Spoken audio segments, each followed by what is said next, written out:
Esto es Torre Fuerte. Continuando con la serie, La armadura para la familia, escucha el mensaje, La espada del Espíritu, con el hermano Alejandro Luna. Muy buenas tardes, iglesia. Acompáñenme por favor a orar. Vamos a preparar nuestros corazones para ser ministrados por la palabra de Dios. Le pido por favor que me acompañen en oración. Mi bendito Señor, tú eres santo, Padre. Señor, tú eres 3 veces santo, mi Dios. Los ángeles, los querubines, Padre. Señor, todos nos postramos ante tu trono, Señor, porque simplemente eres 3 veces santo. Padre, te pedimos que seas tú ministrándonos a través de tu palabra, mi Dios. No es lo que yo diga, Señor, es lo que tú tienes para cada uno de nosotros a través de tu palabra, mi Dios. Te damos gracias en el nombre de Cristo Jesús. Amén. Muy bien, pues estamos con esta serie, La armadura de Dios para la familia. Hemos venido estudiando este pasaje en el capítulo 6 de la carta a los Efesios, donde Pablo está hablando de una batalla espiritual. Él está hablando de usar la armadura de Dios, y él empieza a hacer una analogía con la armadura romana. El tema de hoy pues es el de la espada del Espíritu. Estaríamos llegando a lo que es el verso 17, bueno, de hecho ya llegamos al verso 17, que dice: y tomad el yelmo de la salvación, que es el tema que el pastor Edgar tocó la semana pasada, ¿no? Y tomad el yelmo de la salvación y la espada del Espíritu, que es la palabra de Dios. Mire, si nosotros observamos una armadura romana, usted va a ver la imagen de una armadura romana. De repente nos ponen en las películas la armadura romana con una coraza muy brillante, con muchos garigoleos, etcétera, ¿no? Y en el yelmo, el casco, hasta con un cepillo así rojo. Le confieso mi ignorancia, no sé cómo se llame, pero en realidad esa es una armadura imperial. Esa armadura solamente se usaba en Roma y se usaba en el palacio. Los que son fanáticos de Star Wars me van a entender, ¿no? Es como la guardia imperial, que no es cualquier guardia, ¿no? Es algo parecido. Entonces, en realidad, las personas que vivían, por ejemplo, en la región de Judea, bajo el Imperio Romano, se topaban con esta imagen que podemos ver aquí en pantallas, en esta megapantalla. Sabían que venía yo y entonces la controlé. No es cierto. Entonces, esto es más común, esto es más parecido a lo que veía un judío, ¿no? Y si nosotros vemos el texto, Pablo empieza a describir los utensilios de la armadura y prácticamente él se centra más en aquellos utensilios de la armadura que protegen: las sandalias, el cinto, la coraza, el yelmo. Sin embargo, esta armadura tenía 2 armas. Se usaba la lanza, que se llamaba pilum. Era un arma de descubierta, es decir, era un arma que servía para romper barreras enemigas. Normalmente no todos los soldados lo usaban, solamente en la formación del ejército las 2 primeras hileras eran quienes usaban estas lanzas, y era prácticamente para abrir el frente enemigo, ¿no? Es un arma de 2 metros de largo y servía para atacar al enemigo a una distancia de unos 30 metros. Pablo no menciona la lanza. Es curioso que cuando él describe la armadura de Dios, él no menciona la lanza. Y se ha especulado mucho, muchos han empezado a escribir acerca de por qué Pablo no menciona la lanza, y le han querido dar significados inclusive a la lanza, ¿no? Creo yo que sería muy desatinado hacer eso, porque entonces empezaríamos a manipular la escritura para que diga lo que creemos que dice, ¿no? Mi hermano, la realidad es que Pablo no menciona la lanza, punto, pero sí menciona la espada. La espada llamada gladius. De ahí viene el nombre de gladiador, el que maneja la espada, como aquel Máximo Décimo Meridio, comandante de los ejércitos del norte, general de las legiones Félix, leal sirviente del verdadero emperador Marco Aurelio, padre de un hijo asesinado, esposo de una esposa asesinada que juró que se vengaría en esta vida o en la otra. Bueno, ese era un gladiador, porque usaba el gladius. Una espada medía aproximadamente entre unos 60-80 centímetros de largo. No era un arma grande realmente, pero era rápida. Y no solamente eso, ¿no? Sino que era de doble filo. Era un arma de doble filo. A diferencia, por ejemplo, de la espada árabe, que solamente tiene filo por un lado. Nosotros lo entendemos bien porque como buenos mexicanos tenemos nuestro machete. que solamente tiene filo de un lado. No, la espada romana era muy efectiva, era un arma efectiva porque cortaba tanto en el ataque como en el contraataque, en ambas direcciones, ¿no? Y era obviamente ideal para la lucha cuerpo a cuerpo. Todo esto Pablo lo está diciendo, lo está comentando dentro de un contexto de batalla. Y mi hermano, la batalla espiritual es una realidad en nuestra vida. Tenemos que entender que la batalla espiritual es una realidad en la vida del cristiano. Me atrevo a decir que si un cristiano no está viviendo una batalla espiritual, algo está mal con su cristianismo. Ojo, no estoy predicando aquí un cristianismo masoquista, ¿no? Donde ser cristiano significa sufrir. A lo que me estoy refiriendo es que si en tu caminar cristiano de repente no empiezas a enfrentar batallas, algo puede estar sucediendo mal. Y lo vamos a ver más adelante. Las causas de la batalla son muchas, ¿no? Pues la primera de ellas es el enemigo. Tenemos un enemigo que dice la Biblia anda como león rugiente buscando a quien devorar. Pero muchas veces las causas de nuestras batallas somos nosotros mismos. ¿Por qué? Porque estamos viviendo las consecuencias pues, de malas decisiones o muchas veces de nuestro pecado. Pero también la causa de la batalla es Dios. Dios muchas veces va a traer batallas a nuestra vida. ¿Por qué? Porque Él quiere probar nuestro corazón. Sin embargo, Dios no nos deja solos, Dios no nos deja abandonados. Dios no es este niño que está quemando hormigas con la lupa, ¿no? No, Dios prueba nuestra fe, pero nos da herramientas y dentro de estas herramientas nos ofrece la palabra, como esta arma que describe Pablo. Un arma en un contexto defensivo. Si ustedes leen el pasaje, siempre se está hablando de resistir, ¿no? De defenderse de los dardos de fuego, de defenderse de las acechanzas, ¿no? Pablo jamás habla de provocar ataques, sino más bien de resistir. Y esto que voy a decir, lo quiero decir de veras con mucho cariño, sin ofender a nadie, pero creo que muchas veces se ha malinterpretado el cristianismo en el sentido de decir que venimos a hacerle la guerra a Satanás. Y perdón, mi hermano, no venimos a hacerle la guerra a Satanás. Porque la guerra de Satanás es con Dios, no con nosotros. Claro, nosotros decidimos seguir a Dios y Satanás va contra nosotros, pero la guerra es entre Dios y Satanás. Y Cristo ha venido, y Cristo le venció.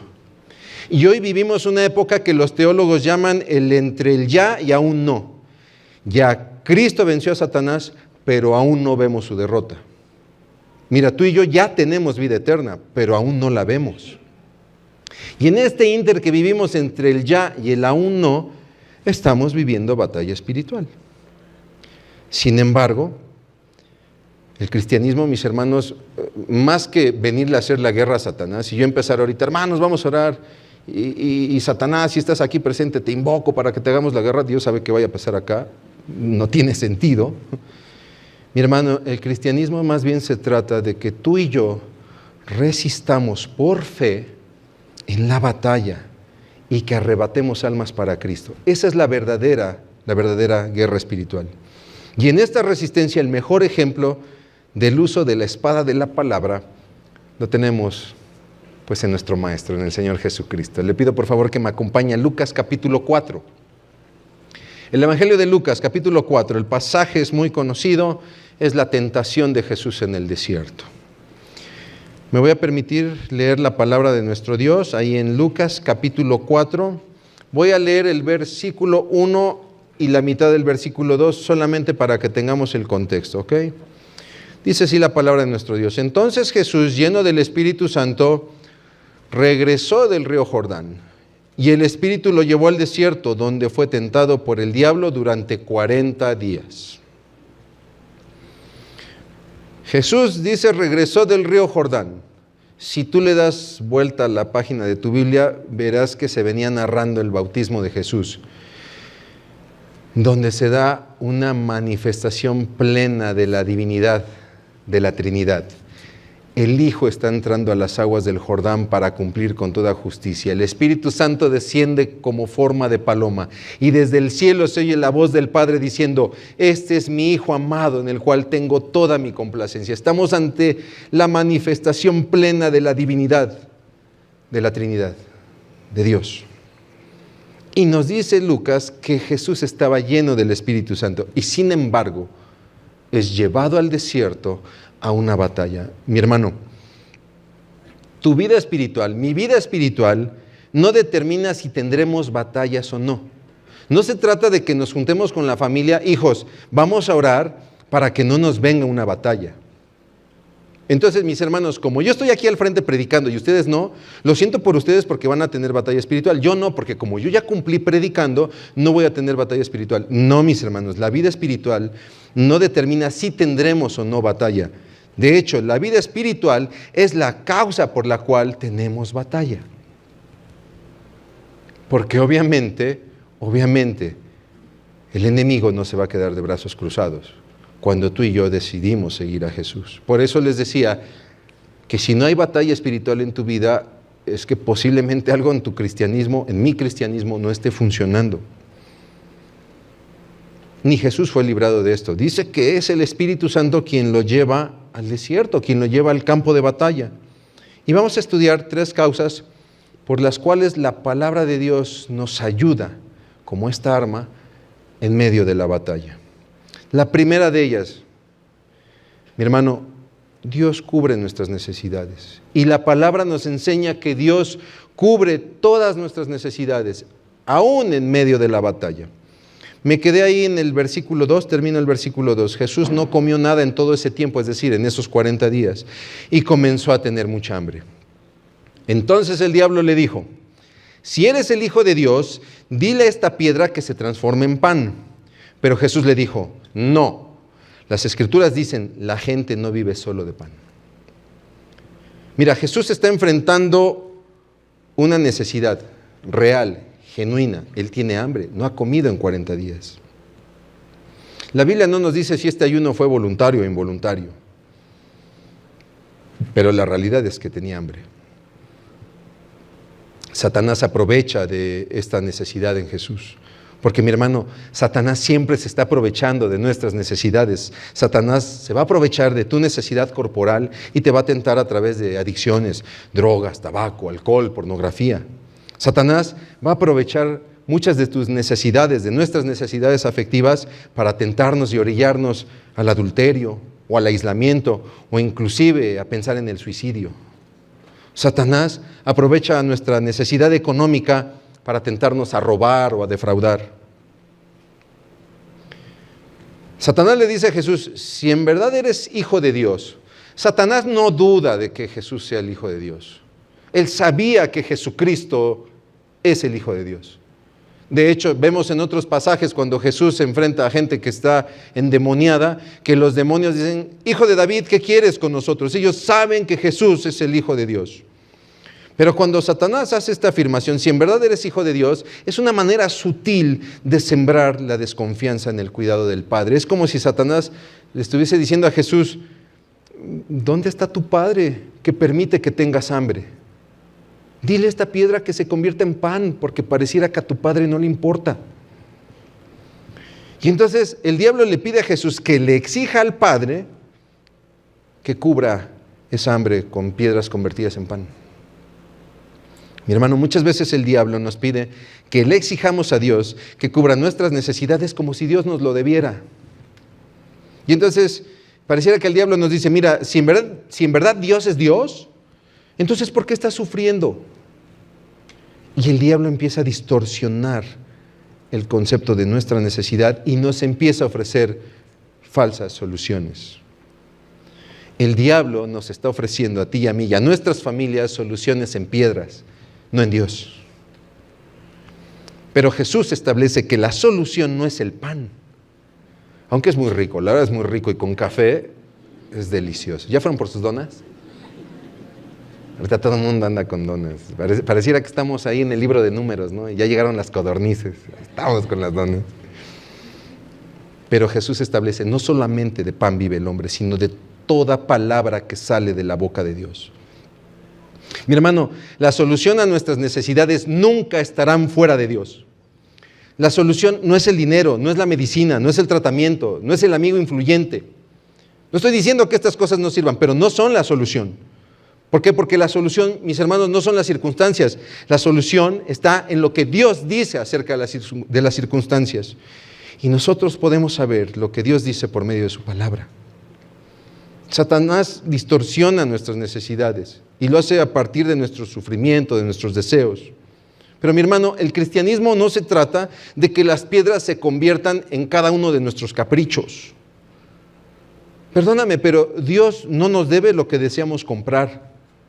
El coche, la casa, el iPhone, la pantalla de 10,000 pulgadas que ahora ya ven.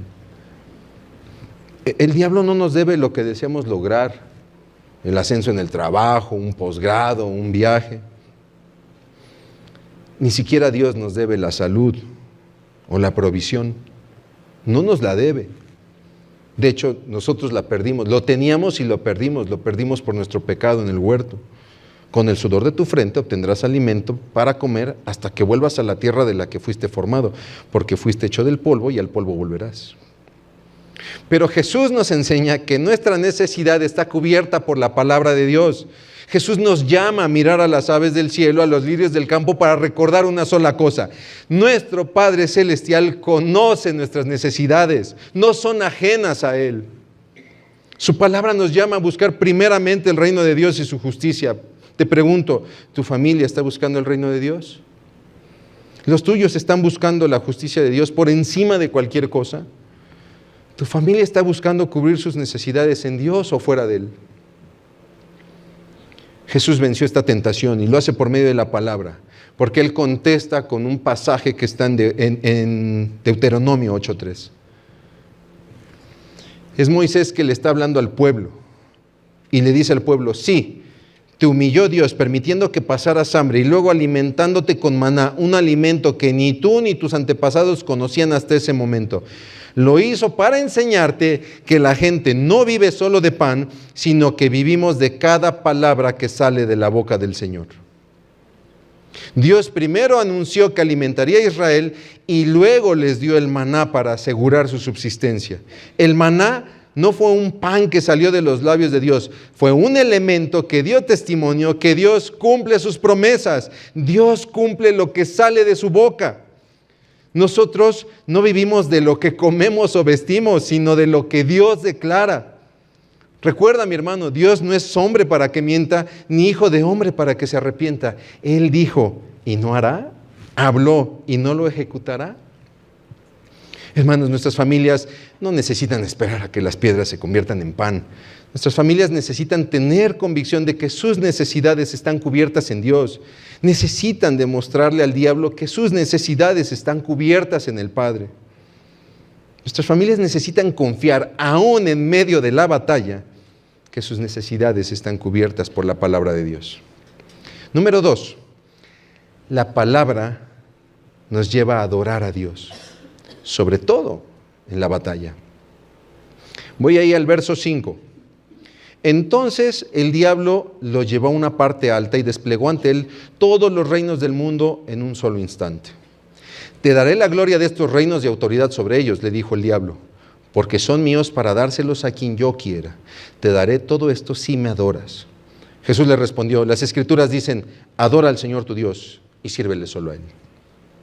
Fíjate, ahora no estamos ante una necesidad vital, no estamos hablando de hambre o de sed. Sin embargo, el diablo pone delante de Jesús todos los reinos de la tierra, todos los reinos de la tierra. Hasta Tlaxcala estaba ahí. Para los que dicen que Tlaxcala no existe, Tlaxcala también lo puso ahí. No se vayan a ofender si alguien es de Tlaxcala. Yo bromeo mucho con Tlaxcala porque mi familia es de allá y yo soy el único poblano. Entonces ya se imaginarán cómo me llueve, por eso es que hago muchas bromas de Tlaxcala. Mi hermano Víctor es de Tlaxcala. No, la verdad es simplemente broma. No les digo mi apodo porque ellos no son cristianos. Entonces lo dejamos así, pero no, adoro a mi familia. La gente de Tlaxcala es gente maravillosa. Pero fíjate, los reyes de esta época Vivían bajo el anhelo de conquistar, ¿no? La idea de los reyes siempre era conquistar. Satanás sabía que Jesús es rey, pero mis hermanos, Jesús no es cualquier rey. Satanás quiere ofrecer a Jesús reinar sobre los reinos. La oferta no es nueva, porque ya el Padre ha ofrecido a Jesús los reinos. La diferencia de la oferta no es el objetivo, sino el camino, porque el Padre determinó dar a Jesús los reinos del mundo a través del camino de la cruz. Pero Satanás estaba ofreciendo un atajo que implicaba desobedecer al Padre. Mi hermano, Satanás es especialista en ofrecer atajos por medio de la desobediencia a Dios. En el huerto le ofrece a Adán y a Eva divinidad, serán como dioses para comer el fruto prohibido. Incita a David a hacer un censo para confiar en sus ejércitos. Movió a Judas a entregar a Jesús por unas monedas de plata. Llenó el corazón de Ananías y de Zafira para mentir al Espíritu Santo y sustraer el dinero de la iglesia. Pero mi hermano, hoy en día Satanás está ofreciendo atajos a tu familia, a ti y a mí. ¿Cómo se están protegiendo ante estas ofertas que hace Satanás? Porque Satanás está de oferta, él también le entra al Buen Fin. Él ahorita también está en el Buen Fin, pero nunca nos va a dar un buen fin. Satanás afirmó que los reinos le pertenecen. Ojo con esto, ¿eh? No, lo que en realidad le pertenece es un sistema que desconoce a Dios, el cual nosotros llamamos mundo. Juan lo describe muy bien, ¿no? No amen al mundo ni las cosas que están en el mundo. Si alguno ama al mundo, el amor del Padre no está en él. ¿Por qué? Porque todo lo que hay en el mundo, los deseos de la carne, los deseos de los ojos, la vanagloria de la vida, no proviene del Padre, sino del mundo. Y el mundo pasa y sus deseos, pero el que hace la voluntad de Dios permanece para siempre. Eso es lo que le pertenece a Satanás. Lo que el Padre le ofrece a Jesús es la autoridad sobre reinos que adorarán al Padre. Satanás está ofreciendo a nuestras familias un mundo que vive para sus placeres, sus deseos, que vive en el orgullo de sus logros. Nuevamente te pregunto, ¿cómo se están protegiendo en tu hogar? Satanás en realidad no buscaba que Jesús fuera rey. Lo que él quería era recibir la adoración de los reinos, incluida la de Jesús. Y detrás de la oferta esta de los deseos de la carne, los deseos de los ojos y la vanagloria de la vida, mi hermano, Satanás está buscando tu adoración y la de tu familia. Pero Jesús nuevamente responde con la palabra. Las Escrituras dicen, adora al Señor tu Dios y sírvele solo a Él. Ahora Jesús está citando Deuteronomio 6:13. Teme al Señor tu Dios y sírvele a Él. Cuando hagas un juramento, hazlo solo en su nombre. El contexto del pasaje es lo que se conoce como el gran Shema, el cual afirma, oye, oh Israel, Jehová nuestro Dios, Jehová solo uno es, por lo que no hay otro Dios fuera de Él. Israel es un pueblo que vive en medio de pueblos que adoran a muchos dioses. Y entonces, en este pasaje se está exhortando a Israel básicamente a que atesore en su corazón que no hay Dios fuera de Jehová. Y que repite esta verdad a sus hijos y que lo esté confesando en todo tiempo. Mi hermano, nuestras familias deben recordar en todo tiempo que solo Dios es Dios y que fuera de Él no hay otro. Nuestros hogares deben caminar en el temor de Dios y servir solo a Dios. Y al igual que Israel, nuestras familias tienen que recordar que vivimos en ciudades que no edificamos, casas que no llenamos, cisternas que no cavamos, viñas y olivares que no plantamos. Nuestros hogares deben tener en mente que ha sido por la misericordia de Dios que han llegado los logros y las victorias. Israel no debía de olvidar que fue Dios quien los sacó de la servidumbre de Egipto. Nuestras familias tienen que recordar que fue Dios quien nos ha sacado de la servidumbre del pecado por medio de la obra gloriosa de Cristo Jesús en la cruz.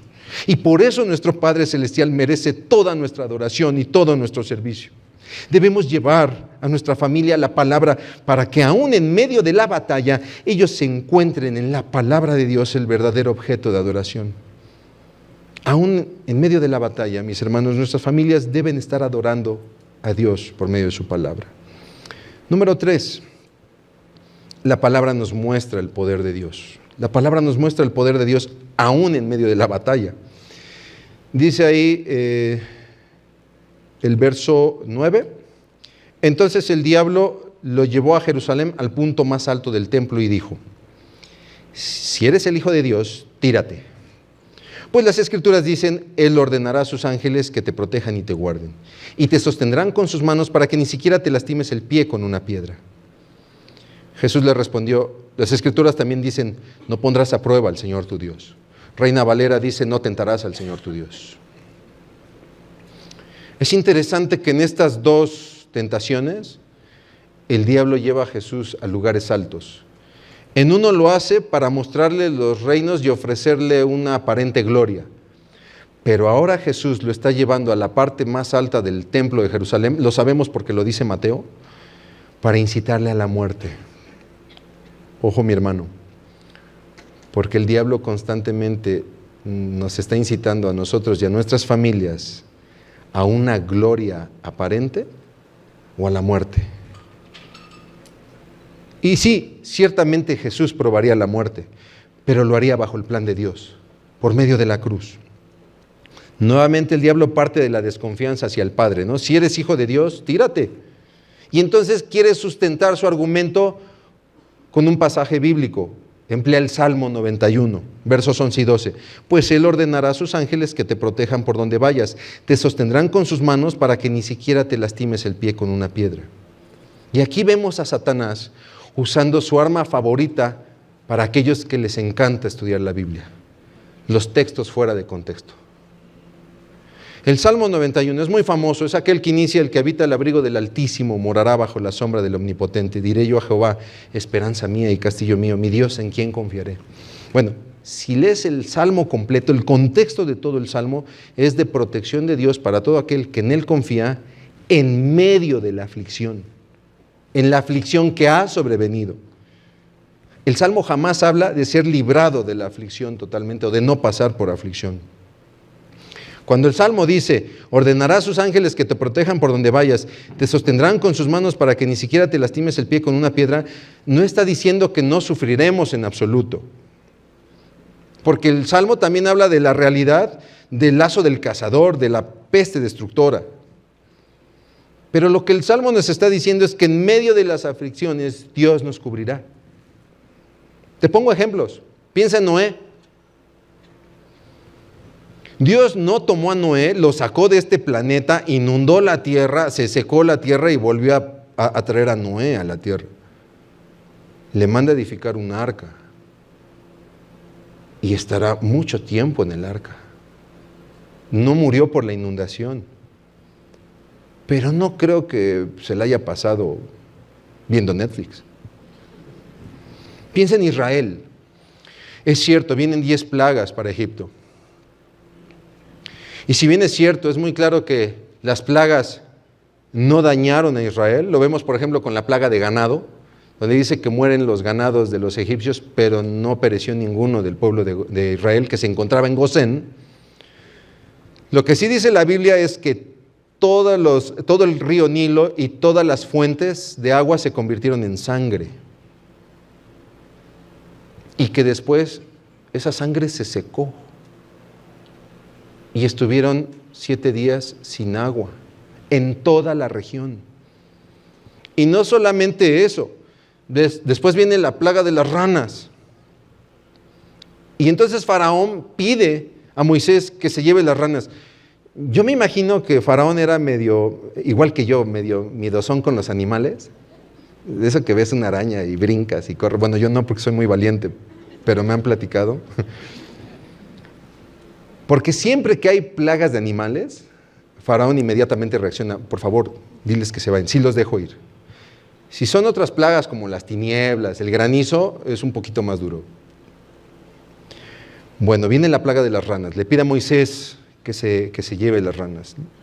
Y la palabra dice que las ranas se mueren y hay que empezar a recoger las ranas, donde los estanques recién se habían secado de sangre. ¿Te imaginas este panorama de sequía, de hedor, de podredumbre?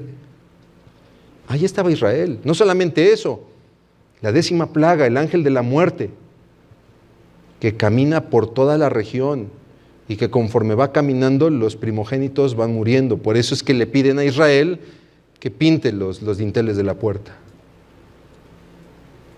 Si van conmigo, ¿te imaginas que te digan que el ángel de la muerte va a pasar enfrente de tu casa y que podría morir tu hijo el mayor? ¿Te imaginas que esta noche te dijeran que aquí en Puebla va a pasar la Avenida Juárez, el Boulevard 5 de Mayo, el ángel de la muerte ahí enfrente de tu casa? No te sientas a ver Netflix. Bueno, quién sabe, algunos que sí. Les gustan los maratones. Ahí estaba Israel sufriendo también esa parte. ¿Qué me dices de David? Que sufre la persecución del rey al que sirvió. Y no solamente eso, sufre la persecución de su propio hijo Absalón. Jeremías, un gran profeta que va a vivir el asedio de la ciudad de Jerusalén. Una ciudad cercada, la gente empieza a tener hambre. Y dice la palabra que las mujeres echaban a las cazuelas a sus hijos para cocinarlos y comérselos porque morían de hambre. Y todo eso le tocó ver a Jeremías, de ahí que escribe su libro de las Lamentaciones. ¿Qué me dices de Daniel, que es deportado a Babilonia? Todos ellos, mi hermano, como dice el Salmo, vieron caer miles y 10,000 a sus lados, pero no fueron vencidos por la adversidad. Sufrieron los estragos de la adversidad, pero no se perdieron en ella. Y ojo, ninguno de ellos buscó la adversidad para probar el poder de Dios y tentarle a ver si en verdad eres Dios. Al contrario, ellos vencieron la adversidad confiando en el poder de Dios, por lo que verdaderamente ellos no tropezaron. Como dice el Salmo, ellos no tropezaron en piedra. No como Julio Iglesias, ese sí tropezó de nuevo y con la misma piedra. Solo los de mi generación entendieron bien. Y fíjate, Jesús no se pone ahí a hacer una exégesis del pasaje. No, mira, Satanás, aquí la raíz hebrea es... No. Él es categórico. Las Escrituras también dicen, no pondrás a prueba al Señor tu Dios, no tentarás a Dios. Nuevamente recurre al pasaje del Gran Shema, ahí en Deuteronomio 6, pero ahora es el verso 16. No pondrás a prueba al Señor tu Dios como cuando te quejaste contra Él en Masá. Masá significa prueba y fue el lugar donde el pueblo, teniendo sed, cuestiona a Dios. Bueno, ¿está Dios sí o no con nosotros? Después de que los sacó de Egipto, después de que los hizo cruzar el Mar Rojo, después de que les dio maná, todavía se atreven a cuestionar si Dios estaba con ellos. Y entonces el pueblo duda y tienta a Dios. Ahora, tentar a Dios, esto es importante, tentar a Dios no significa que vamos a orillar a Dios al pecado, ¿no? Que vamos a orillar a Dios a equivocarse. Mi hermano, Dios es perfecto. En el contexto bíblico, tentar a Dios significa poner en duda su poder, su obra, y exigirle una demostración para ver si en verdad es Dios. Mi hermano, nuestras familias no necesitan poner a prueba la obra de Dios. Nuestras familias necesitan confiar en la obra de Dios. No necesitan poner a prueba el poder de Dios. Nuestras familias necesitan confiar en el poder de Dios. Nuestras familias encontrarán confianza en la obra y el poder de Dios, sobre todo a través de su palabra. Nuestras familias no deben buscar una vida que evite el sufrimiento, que evite la adversidad. No. Nuestras familias necesitan saber que aún en medio de la adversidad, que aún en medio del sufrimiento, contamos con el poder de nuestro glorioso Dios. Jesús no tuvo que tirarse al vacío para demostrar su divinidad. Jesús demostró su divinidad al entregar su vida en la cruz y mostró todo su poder al levantarse de entre los muertos. Su palabra lo dice. Su palabra dice que Jesús tiene el poder para entregar su vida y volverla a tomar, y nos lo ha demostrado. Y nuestras familias necesitan caminar en esta convicción. Para concluir, mis hermanos, la batalla es una realidad. Es una realidad en nuestra vida, y es una realidad que continúa. Si ven ustedes el verso 13 del pasaje donde estamos, Lucas 4, verso 13, está terminando de narrar este pasaje. Dice, cuando el diablo terminó de tentar a Jesús, lo dejó hasta la siguiente oportunidad. O sea que Jesús sería tentado nuevamente. La Biblia no nos menciona como tal otras tentaciones directas, pero fíjense, el viernes estábamos en casa, estábamos estudiando la Biblia y estábamos leyendo Juan capítulo 6. El pasaje donde Jesús alimenta a los 5,000, que inclusive recogen 12 cestas con sobras, y termina el pasaje diciendo que la gente quería ser rey a Jesús. Y entonces Jesús dice la palabra que se escapa, que se escabulle y se retira para orar. Eso es una tentación, mi hermano. Qué terrible es que la gente te quiera hacer rey, porque es muy coqueto, porque nos encanta. Satanás presenta a Jesús los reinos de la tierra. Ahora no es Satanás, ahora es la gente. Y sin embargo Jesús se aparta y busca glorificar al Padre. Mi hermano, la batalla es constante, pero la palabra de Dios permanece para siempre. Jesús dijo, el cielo y la tierra pasarán. Y la verdad es que este evento no va a ser nada grato, mi hermano. El cambio de cielos y de tierra no va a ser un suceso muy grato, pero sus palabras no pasarán. Y ante las adversidades de la batalla contamos con la firmeza de la palabra. Israel salió de las aguas del Mar Rojo y fue tentado en el desierto. Y fracasó, terminaron adorando 2 becerros de oro. Jesús salió de las aguas del Jordán y venció en el desierto, y lo hizo a través de la palabra, glorificando al Padre. Pero como toda arma, mi hermano, es inefectiva si no la usamos apropiadamente. La palabra, la Biblia, no nos fue dada como una herramienta intelectual. Pregúntame, yo sé de Biblia. La palabra no nos fue dada para justificar nuestras faltas o nuestras ideologías personales. Pues es que así soy, porque la palabra dice. La palabra no nos fue dada para atacar a otros. Es que como la Biblia dice que es más cortante que toda espada de 2 filos, pues yo sí le voy a decir sus verdades. No, mi hermano, así no se usa la palabra. De hecho, te voy a leer el pasaje. Pues la palabra de Dios es viva y poderosa y más cortante que cualquier espada de 2 filos. Penetra entre el alma y el espíritu, entre la articulación y la médula del hueso. Deja al descubierto nuestros pensamientos y nuestros deseos más íntimos. La palabra es para confrontarnos a nosotros mismos delante de Dios. Y en la palabra nosotros encontramos las enseñanzas de Jesús. La palabra, mis hermanos, nos fue dada para ser obedecida. Y si nosotros obedecemos la palabra de Dios, entonces esta espada será verdaderamente efectiva. Termino con estas palabras de Jesús. Cualquiera pues que me oye estas palabras y las hace, le compararé a un hombre prudente que edificó su casa sobre la roca. Descendió lluvia, vinieron ríos, soplaron vientos y golpearon contra aquella casa, y no cayó, porque estaba fundada sobre la roca. Pero cualquiera que me oye estas palabras y no las hace, le compararé a un hombre insensato, que edificó su casa sobre la arena, y descendió lluvia, y vinieron ríos, y soplaron vientos, y dieron con ímpetu contra aquella casa, y cayó, y fue grande su ruina. Te pregunto, mi hermano, ¿quieres que tu familia sea prudente y construya sobre roca? ¿O insensatos que construyen sobre arena? Porque un día, mi hermano, escucha bien lo que te estoy diciendo, iglesia, un día descenderá la lluvia, vendrán los ríos, soplarán los vientos y golpearán nuestro corazón. Y 2 cosas podrán suceder: o permanecemos o caemos. Si alguien aquí está viviendo una batalla y necesitas entregarte a la palabra de Dios, te invito a que ores conmigo. Si alguno aquí quizá no conoce de Dios y quiere caminar de la mano de Dios y quiere conocer a Dios a través de su palabra, te invito a que ores conmigo. Vamos a orar, mis hermanos. Bendito Padre Dios, Señor, en el nombre precioso de Cristo Jesús. Cuántas gracias te damos, Padre, porque, Señor, tú eres nuestro Dios.